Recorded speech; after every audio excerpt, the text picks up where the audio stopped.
Ya, dalam mensukseskan pemilihan umum tahun 2024 ini, Dinas Kependudukan dan Catatan Sipil Kabupaten Minahasa Selatan melakukan inovasi jemput bola atau jempol hebat bagi pemilih pemula di Minahasa Selatan. Tim jemput bola atau jempol hebat hemat waktu, efisien, bersih, dan transparan. Dinas Kependidikan dan Catatan Sipil Kabupaten Minahasa Selatan membuka layanan perekaman IKTP di setiap kecamatan. Target Disdukcapil adalah melakukan perekaman IKTP bagi pemilih pemula yang akan menginjak 17 tahun atau masyarakat yang belum memiliki IKTP. Tentu para pemilih pemula ini tentu akan memberikan hak pilih mereka ketika usianya sudah 17 tahun pada saat pemilu 14 Februari 2024. Kepala Dinas Kependudukan dan Catatan Sipil Kabupaten Minahasa Selatan Deki Tuo menjelaskan, pemilih pemula di Minsel sebanyak 4.000 pemilih.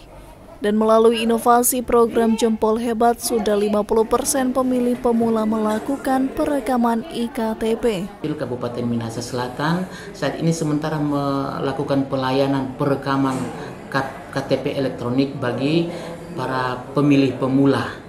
Sekarang ini sementara turun jemput bola atau jempol hebat, kita ada memiliki program jempol hebat, program inovasi jempol hebat, yaitu jemput bola, hemat waktu, efektif, efisien, bersih, dan transparan. Itu langsung dilakukan di kecamatan dan di desa-desa yang ada di Kabupaten Minahasa Selatan. Kadis pun menjelaskan bahwa belangko IKTP masih terpenuhi bagi masyarakat yang akan melakukan perekaman kartu kependudukan. Ia juga mengimbau masyarakat yang belum memiliki KTP elektronik untuk segera melakukan perekaman, di mana salah satu syarat pencoblosan di TPS adalah mereka yang sudah memiliki KTP elektronik. Maka dari itu, Kadis pun mengharapkan masyarakat untuk tetap memanfaatkan program inovasi Jempol Hebat. Dari Minahasa Selatan, Brian Numbo melaporkan untuk Kawan WA TV.